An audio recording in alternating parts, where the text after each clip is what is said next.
I was pretty happy. That score, this is great. Want to talk a little bit about Broadcaster of the Year. First of all, when I won it twice, I didn't have anybody doing color. Can I be honest with you right now? What's that? You said it was a broadcaster award. I voted you number one. Oh, did you? Thank you, and I swear to God that I did. Oh, thank you very much. I'm not going to say who number 2 or number 3 because then other broadcasters are going to get offended possibly. Yeah, But I appreciate that. I did vote for you, and you know what? And Barb Byrne is who took the votes. You can ask her. Who did Skender vote for? No, She'll tell you. I believe you. Yeah. I believe you. Yeah. Sure, Skender. Anyways, why don't we get the? Can we get hockey TV camera put over this way? Yeah, sure. Because you're well, we'll just show it here. Yeah. Can we get the hockey TV camera here? Yeah. We got. Oh, they're eating. He's eating. Okay, show him the trophy. I mean. Okay, so we're just gonna. Yeah. Mark was gonna talk this. I had no idea. They told me to go down to the ice and escort Shannon down to do the national anthem. So, anyways, here's the plaque that I just received, and the whole thing was. I figured it was either going to be Barrie or Ireland. They've won it for the last 15 years, so they kind of alternate winning. So, anyways, I want to say thanks to everybody that did vote. And it was the broadcasters. This year was different because it was the broadcasters that voted. The general managers see the end product, and so do the fans. They see the end product. What they don't see is the work that goes behind each broadcast. And this man probably puts, for every hour on air, he probably puts an hour and a half of time in the preparation of his games. That's something that I picked up on when I started following him about 5 years ago. And I know you notice the notes up behind him, up on the wall. I learned that from Darryl Skender, and I also track stats like Darryl Skender does on spreadsheets. So you know what? I owe you for the 2 broadcast awards that I have as well. So the one thing I wanted to tell you, which is great, is I still have the trophy. And it's going to cost you, Skender, to get it. I was telling everybody. Yeah, Barb said there is a trophy, but I don't have it. I think they're trying to track it down. I think they're trying to track it down right now. Well, I know. You know what? On the broadcasters chat, I said I had it, and I was ransoming it off to the winner. So. And you know what? I'm not surprised because Mark Barrie has probably 6 of my pens, about 4 of these sponsors lists that we use to read off the sponsors. He takes everything with him when he goes. I'm not surprised you stole that. In fact, my sandwich there is probably going to be gone by the second intermission. Yeah, so. it's really awesome. It's the King Trophy, the Jeff King Trophy, and Paul Haysom had something to do with as well, of course, from BC Global News, and you deserved it, man. I couldn't be happier for winning it, and I'm not saying that. I'm not saying that just because I'm on air with you. I think it's something that all the broadcasters certainly felt about, that you were long overdue for this trophy. I'm very humbled for that, Mark. Yeah. And I remember what you said. If you want to know somebody that wins a Broadcaster of the Year award that is very humble, Mark had won it, what, two or three times? 2 times, yeah, 2 times. 2 times, and after the second one, he said he'd like to make a rule where it's got to change hands every year to make it fair. And then a bunch of us, including me, said, no, that's not the way it should work. It needs to go to the person that deserves it. And because you should be able to win it 3 times or 4 times. Yeah. And I mean, that's why I go. Well, I was just getting tired of handing it back and forth between Ireland. Well, apparently you don't hand it back that much, so I don't know. There you go. But yeah, no, I want to talk to you about, you've been doing this for a number of years. I mean, you did it as a career at one point, play-by-play in sports broadcasting. Then you decided that, hey, you know what? I want to actually be able to afford my rent. Yeah. So you got a real job. I got a real job. And then you came back to broadcasting. You covered a lot of hockey over the years. Talk a little bit about your experience, where you started, and the fact that you are the first voice of the Powell River Kings in the BCHL.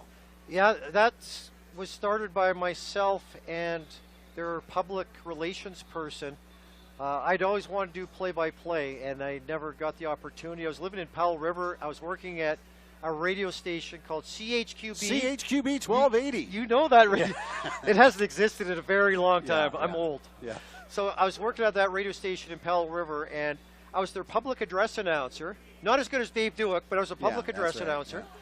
And I started talking with their public relations person about doing play-by-play. And they didn't have a great relationship, the Kings and the radio station at that time. And I was lucky enough, because I like the radio station, I like the Kings, I could be a liaison. And I said, if we want to do this, I said to the public relations girl, I said, I want to be the play-by-play guy. And she says, if you can do this, absolutely. So anyways, we ended up just getting a small package together, which was just road games on the island. Right. Which meant, you know, Cowichan, Victoria, Nanaimo, Port Alberni. And that was my first year. And then it went into all the road games, and then it went to all home and road games the next year. So, yeah, I got to do Powell River Kings games, and it was so much fun. Brzezinski, Cummings, Harvey, Walker, and Sawyer, the usual number 1 unit. Brzezinski wins a draw. Cummings back to Walker. Cummings top of the circle, side of the nets for Brzezinski. Circles around in the corner. Centers in for Sawyer. Shot. Score! Play Harvey in front. The Kings have tied it up at 2. I was lucky enough from there to get a job as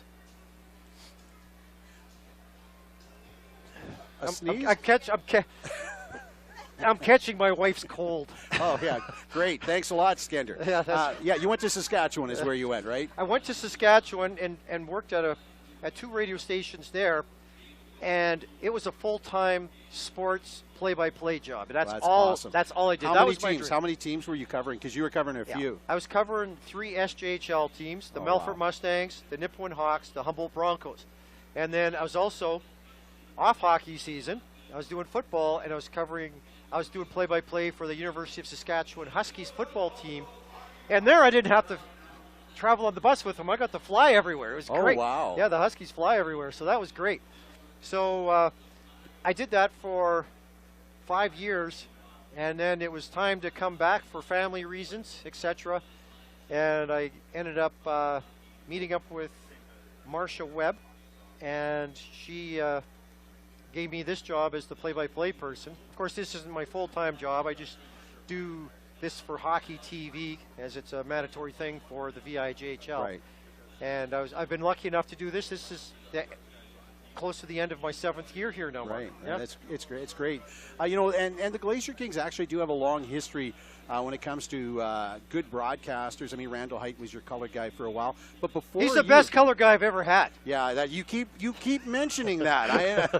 Hey man, I'm right here. But who's the fella in that started off here?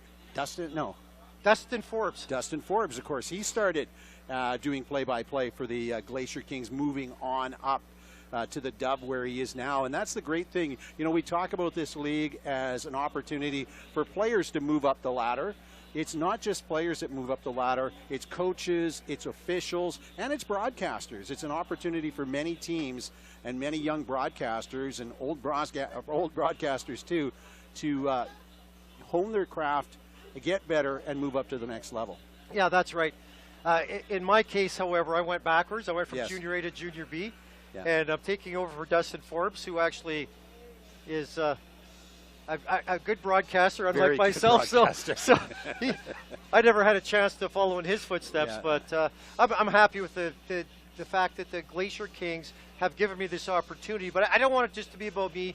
I think this is an opportunity to talk about all the broadcasters in the VIJHL. We are so fortunate. We have, you know what, I do a lot of work with the KIJHL. They have some good broadcasters in the KIJHL. There's some great ones in the PJ. I mean, Ian Wilson is incredible. But when you look at team for team, the quality of the broadcasting out of the VIJHL is massive. The only thing we need to do for next season is upgrade the equipment right across the board so we can get the encoder that can do the replays, do all those other cool things that I'm seeing in the other 2 leagues. But the broadcasters themselves, for the most part, on the whole, are very good, particularly in the north.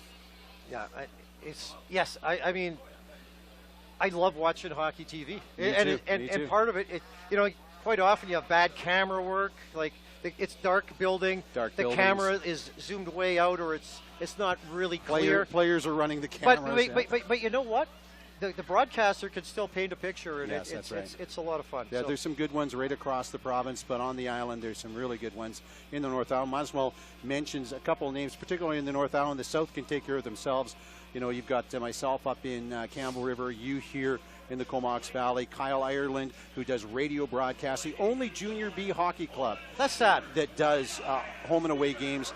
You got Lorenzo Jensen, you got the Hammer, and also Dean Fisher in Port Alberni, and then Mayor Bob Day in Lake Cowichan. So, yeah, there's a lot of great broadcasters. Me and Hammer used to share the same broadcast all the time in the VIJHL there when the Fell River Kings were there. And he says nice things about you. He corrects me all the time. No, Mark, he is a nice guy. I keep saying that. I just haven't seen it. All right. Well, both teams are on the ice, Mark. It should be a pretty good second period here. It should be a great second period. You know, for the Glacier Kings, they just need to do exactly what they're doing.